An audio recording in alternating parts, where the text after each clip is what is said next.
షిరిడీలో నాటి ఆంధ్రప్రదేశ్ రాష్ట్ర దేవాదాయ మంత్రి మాణిక్యాలరావు ఎందరో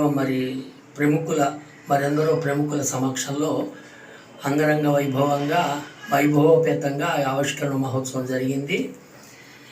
ఈ పుస్తకం గురించి ఇప్పుడు బాబా భక్తులతోటి, బాబా సేవకులకి ఈ పుస్తకం వ్రాయడంలో ఉన్నటువంటి నేపథ్యం చెప్పాలనుకుంటున్నాను. ఇప్పుడు నేను 1999లో అనుకుంటా, 1999లో ఒక గురు పౌర్ణమి నాడు మధ్యాహ్నపు వేళ నేను నిద్రపోతున్నాను. అంటే పూర్తి స్థాయి నిద్ర కాదు, అది నిద్రలోకి జారుకుంటున్నాను. ఆ సమయంలో నాకు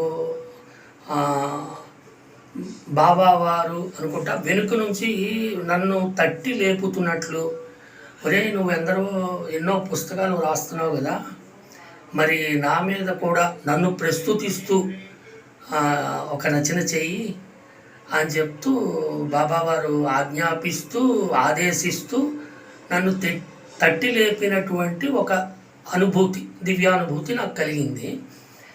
ఉలిక్కిపడి లేచాను. లేచి బాబావారు ఇలాగా ఆయన ప్రస్తుతిస్తూ చెప్పమన్నారు కదా అని చెప్పి చందోబద్ధమైనటువంటి కవిత్వం అది నేను చిన్నప్పుడు తెలిసి నాకు పూర్తిగా నాకు అందులో ప్రవేశం లేకపోవటం వల్ల పోయిట్రీ మే ఎగ్జిస్ట్ వితౌట్ మీటర్ ఆల్సో అన్న కాలేజీ మహాసైడ్ ఇంగ్లీషు రైటర్ చెప్పినటువంటి దాన్ని చేసుకుని నేను అప్పటికప్పుడు 2 రోజుల్లో బాబా గారి మీద 100 ప్రవచనాలలాగా, అంటే వచన కవిత్వంలాగా, అదే వచనాలలాగా శతక ధోరణిలో వచనాత్మకంగా నేను రాశాను. 100 రాసిన తర్వాత ఒక మిత్రుడు, ఆయన సాక్షాత్ ఆయన సరస్వతి పుత్రుడు, ఆయన నా అత్యంత మిత్రుడు. ఆయనతో అడిగితే బాబా బదరి గారు ఏదో ఇలా శతకం కింద ఏదో ఇది కింద చెప్పడం కాదు, ఆయన జీవితాన్ని మీరు చారిత్రక పరిశోధన రంగంలో ఉన్న వ్యక్తి కదా, పరిశోధనాత్మకంగా రాయమని అన్నారు. సో నేను బాబా చరిత్రని చాలామంది ఆంగ్ల రచయితలు, ఇంగ్లీషు రచయితలు రాసిన పుస్తకాలని, తెలుగులో వచ్చిన పుస్తకాలని, దాదాపు చాలా పుస్తకాలని అప్పటికప్పుడు కొన్ని నెలల కాలంలో నేను పరిశీలించాను.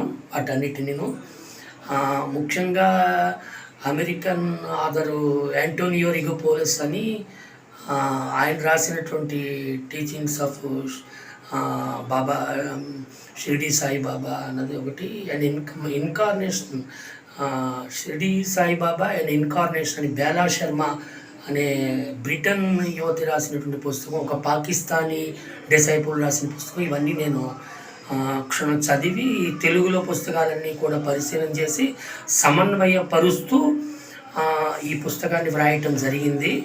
ఈ పుస్తకం చాలామంది ప్రముఖుల, పెద్దల, పండితోత్తముల, బాబా భక్తాగ్రగణ్యుల ప్రశంసలు అందుకుంది ఈ పుస్తకం.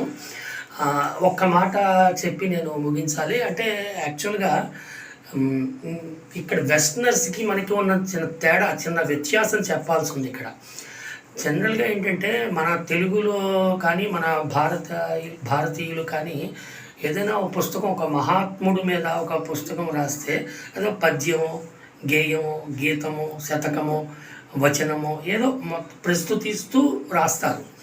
కానీ బ్రిటిషర్స్, ఫారినర్స్, వెస్టర్నర్స్ దగ్గర ఉన్నటువంటి, యూరోపియన్స్ దగ్గర ఉన్నటువంటి ఇదేంటంటే, ఒక మనిషి, ఒక అవతార పురుషుడైనా సరే, ఒక మనిషి రూపంలో ఒక వ్యక్తి జన్మించినప్పుడు, పుట్టినప్పుడు, జీవిస్తున్నప్పుడు అతని ఇన్ అండ్ అవుట్స్ అన్నీ కూడా చూసి పరిశీలనాత్మకంగా, పరిశోధనాత్మకంగా, సమగ్రంగా స్వరూపం ఇచ్చి రాస్తారు.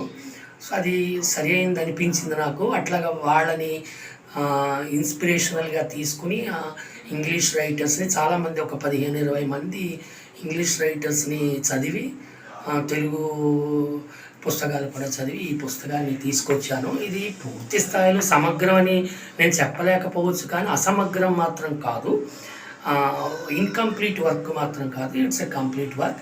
ఇది చాలామంది పెద్దల యొక్క ప్రశంసలు తీసుకున్న పుస్తకం. ఈ పుస్తకాన్ని మీరు కూడా చదివితే బాగుంటుందని నా ఉద్దేశం. దీన్ని చదివి నా నెంబరు తీసుకుని దాని ద్వారా మీరు ఈ పుస్తకాన్ని తెప్పించుకొని చదవాల్సిందిగా, మీరందరూ బాబాని సమగ్రంగా అధ్యయనం చేయాల్సిందిగా, అవగాహన చేసుకోవాల్సిందిగా, అర్థం చేసుకోవాల్సిందిగా కోరి ప్రార్థిస్తున్నాను. సెలవు.